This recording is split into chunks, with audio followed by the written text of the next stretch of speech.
Chère Thaï, chère communauté, nous avons parlé de nos conditions de vie en environnement toxique et de nous extraire de ce qui nous semble toxique pour notre esprit et que nous devrions partir.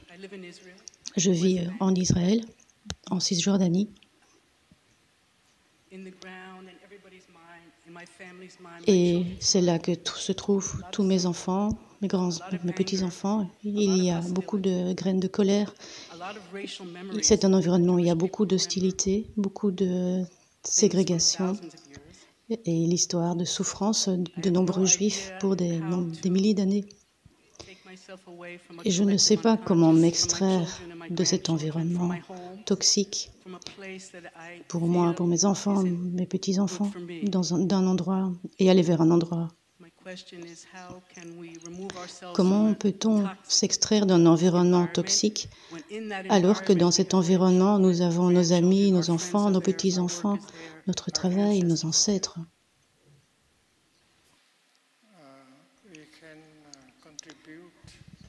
Nous pouvons contribuer au changement de l'environnement.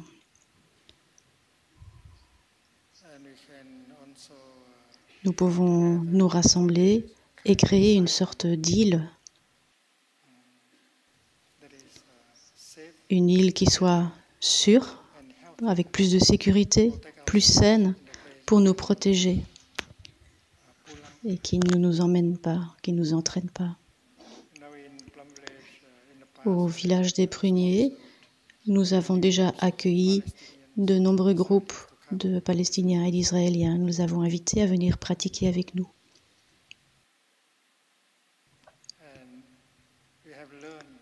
Et nous avons appris beaucoup, beaucoup grâce à leur présence. À chaque fois que deux groupes viennent pratiquer, nous avons constaté au début qu'ils ne pouvaient pas se regarder l'un l'autre, car chaque groupe avait énormément de peur et de colère, beaucoup de suspicion également.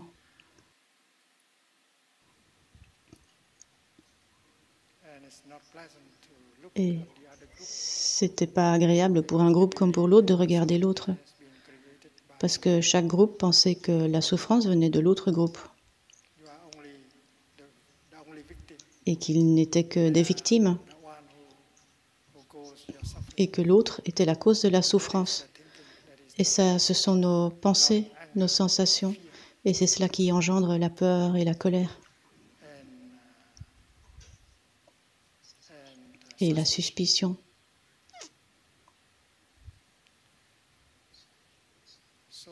Et donc, durant la première semaine de pratique, nous les avons aidés, nous avons aidé chacun des deux groupes. Et au départ, ils n'étaient pas sur le même lieu. Chaque groupe était séparé. Et la pratique de la respiration consciente, de la marche méditative, les a aidés à s'apaiser, se calmer.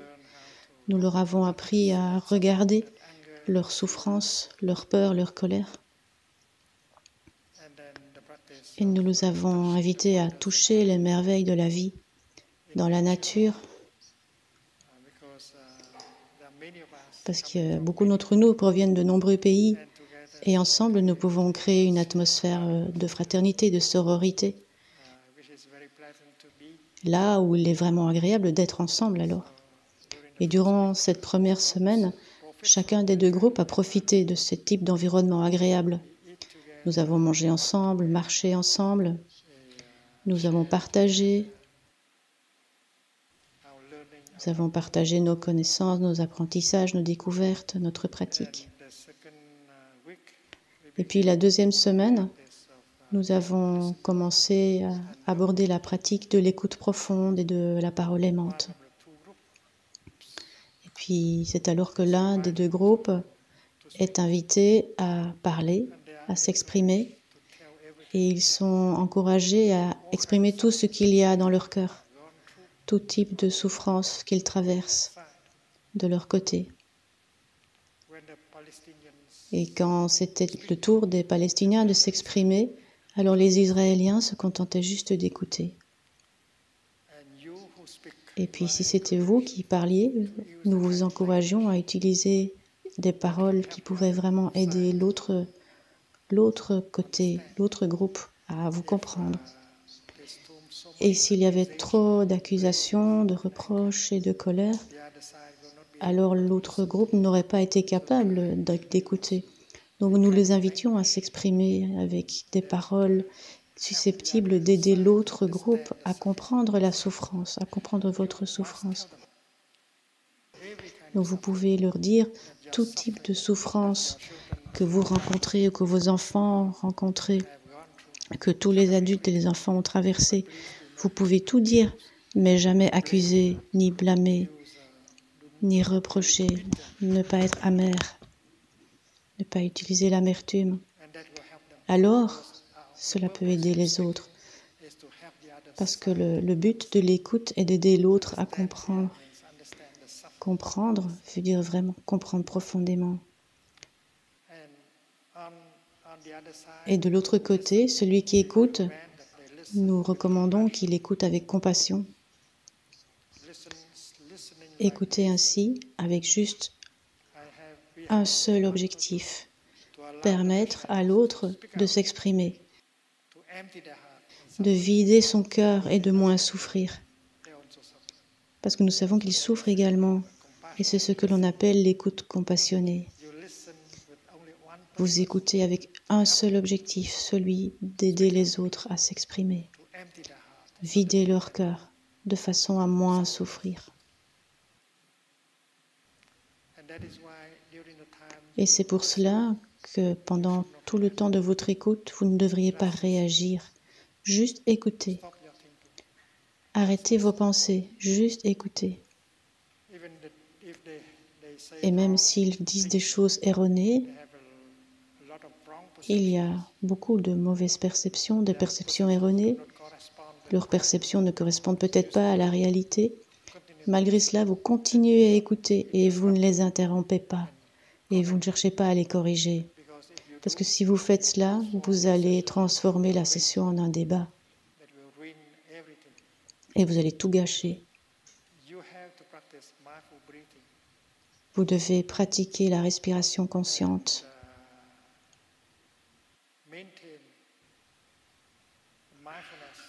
Et maintenir la pleine conscience de la compassion vivante en vous. Nous les écoutons avec un seul objectif, les aider à moins souffrir.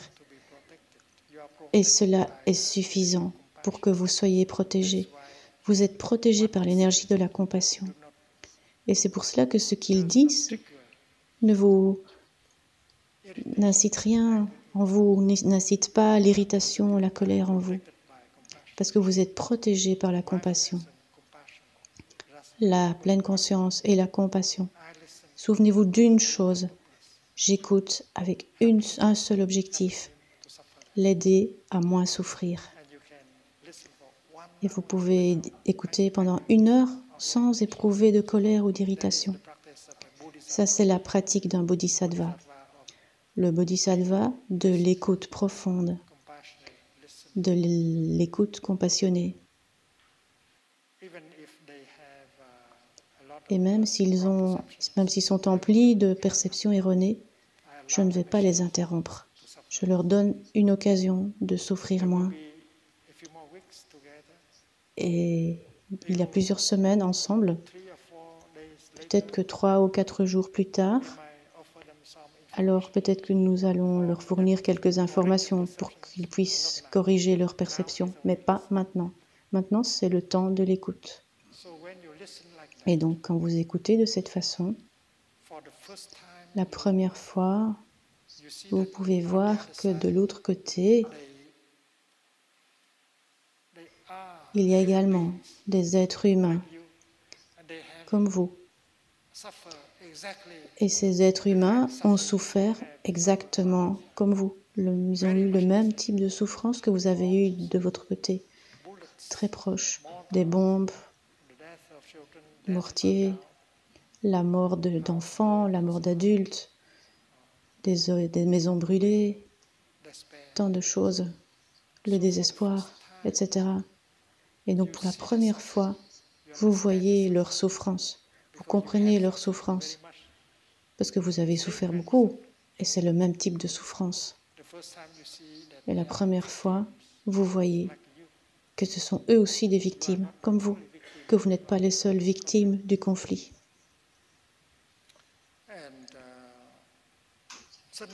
Et puis, tout à coup, vous vous sentez capable de les regarder sous un autre angle, d'une façon différente, parce que vous avez vu leur souffrance, vous avez compris leur souffrance.